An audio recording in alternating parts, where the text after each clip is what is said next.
Did you know that if you go to Rome and try to sit on the Spanish Steps, you will be given a fine by the police? It's a fine of 200 euros, which roughly translates to 220 freedom dollars depending on inflation. And they will catch you too. There are cops standing on the Spanish Steps at all times. So let me get this straight. They can loiter here all day long, but I can't just sit down and take a load off? What the French, Italy? And why are the Spanish Steps called the Spanish Steps when they're clearly in Italy? Because they take you to the Bourbon Spanish Embassy. Do they drink bourbon at the Bourbon Spanish Embassy? I don't know, and at this point I'm too afraid to ask. What I do know is, there's a pretty amazing church at the top of the Spanish Steps known as the Trinita dei Monti, which is a Roman Catholic church dating back to the Renaissance period. But gee, I wonder what's in front of it.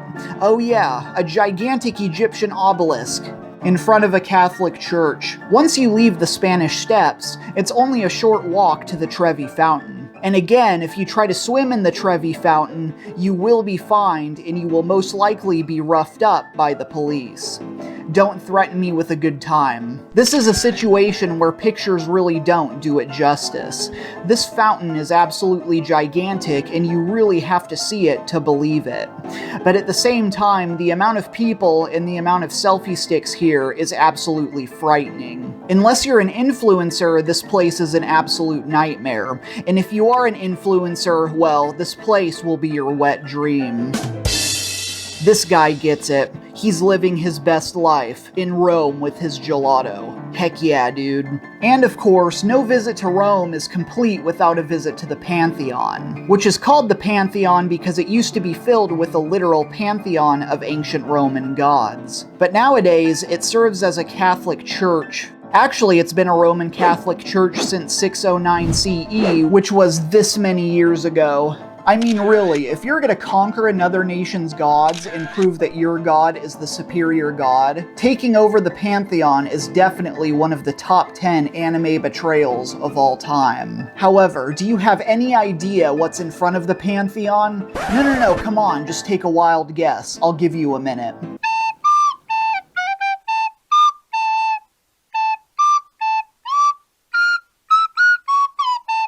An obelisk with the cross on top of it. Come on, ancient Rome. What is it with these obelisks all over the place? What is this, like Yu-Gi-Oh or something? Pharaoh, please. Let my people go. Not without a duel, Moses. So after roaming around all over the place,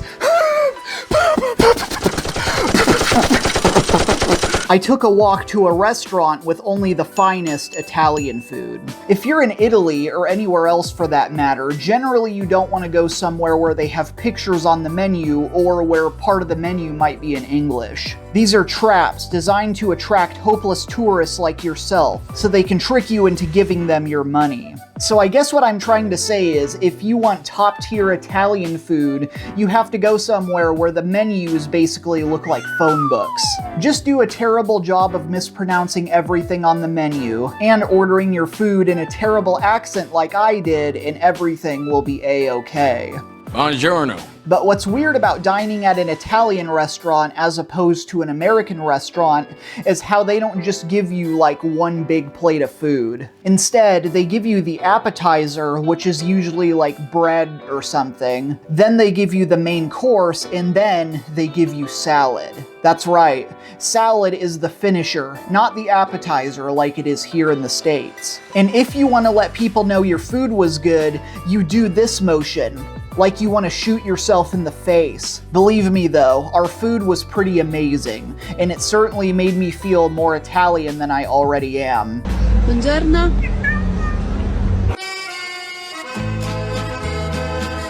I'm 0% Italian, by the way. So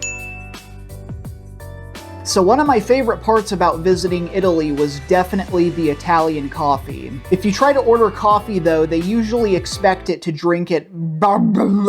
If you try to order coffee though, they usually expect you to drink it right there at the counter. Otherwise, if you try to sit down and drink it, they'll usually end up charging you more for it. Which might sound kinda weird until you realize that most Italian coffee is just a shot of very, very strong coffee. You sip on it for 2 seconds. Wow! You make awkward small talk with the lady behind the counter who you can't even understand, and then you move on with your life. But if you want to order a full cup of coffee, you have to order Cafe Americano, which is honestly like super hilarious to me. Sometimes when I would go someplace and try to order coffee, they would just automatically give me a Cafe Americano without even asking. I wasn't sure whether to be flattered or horribly offended, especially because it's usually what I wanted in the first place. Also, if you go up to the counter and try to order a latte, they'll just give you a glass of milk, because that's exactly what latte means in Italian: milk. Side note from a side note, Italians only drink cappuccinos first thing in the morning. So if you try to go somewhere and order a cappuccino later in the day, they'll look at you like you just claimed the soul of their firstborn child, which is what they did with me.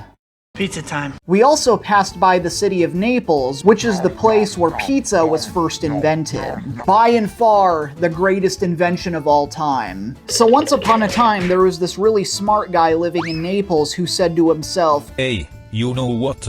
I am finna make a pizza per tua madre. Bertolli. Or something like that. He probably didn't really say that. And when he designed the world's first pizza, he designed it after the colors of the Italian flag. Green for olive oil, white for mozzarella, and red for marinara, with plenty of garlic and olive oil to top it all off, because, of course, this is Italy we're talking about here. Olive oil is the lifeblood that keeps this entire country alive. Jesus, what did you do with Italo for olive oil? It's in my nose, Senore White. Mamma mia. This pizza was named the Margherita Pizza in honor of Queen Margherita, who got to eat the pizza and absolutely loved the pizza. And according to Naples, if you deviate from this kind of pizza in any way, shape, or form, it is no longer a true pizza and instead is declared heresy, which honestly reminds me a whole heck of a lot of the Catholic Church. Our pizza is the one true pizza. Your pizza has become corrupt. The only way to fix it is with bacon. It's been almost 2000 years. Why are you still persecuting our kind? I'm sorry, I can't hear you over the sound of delicious sizzling bacon. The thing is, Italian pizza is way different from the pizza that we're used to here in the US. You can't just go into a restaurant and order a Little Caesars Baconator with sausage and hash browns and penicillin and who knows what else. Instead, you might get a cheesy potato pizza covered in garlic, or a veggie pizza covered in artichokes and olive oil, because again, this is Italy we're talking about here. It's not proper pizza etiquette! What do you know about etiquette? You're wrong, Mario! You're wrong! It's a pizza! You're wrong! Now is the point of the video where I have something really unethical to tell you. Did you know that you have to pay to use the public restrooms in Italy? Usually it's like 50 cents to €1, somewhere in that range. But sometimes, if they know a lot of tourists are coming, they'll cross out the original price and mark it up 2 or 3 times what it originally was. Now, I know what you're probably thinking. That's gotta be like a bathroom tax, right? They gotta charge something to pay for the upkeep on the bathrooms, right? Wrong. Because they have to pay this guy instead. 95% of the time, they have some guy sitting outside the bathroom simply so he can take your hard-earned money.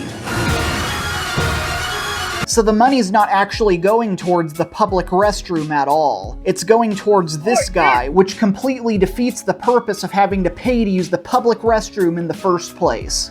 Am I making any sense to you? So here's my unethical life pro tip to you. Let's say you run out of money like I did. Let's say you're running around town trying not to pee your pants. Just walk into a hotel, dum-dum. They've got bathrooms all over the place. When you go in, you gotta smile at the pretty receptionist lady and act like you belong there. Stupido americano. I know what you are doing. And eventually, if you walk around long enough, you'll find a bathroom so you don't have to pee all over this beautiful country. But when you leave, you gotta make sure you go out the back door or the side door. So that way, the pretty receptionist lady doesn't know you walked in there for the sole purpose of using their bathroom. Otherwise, she might send the pee police after you, and nobody wants that.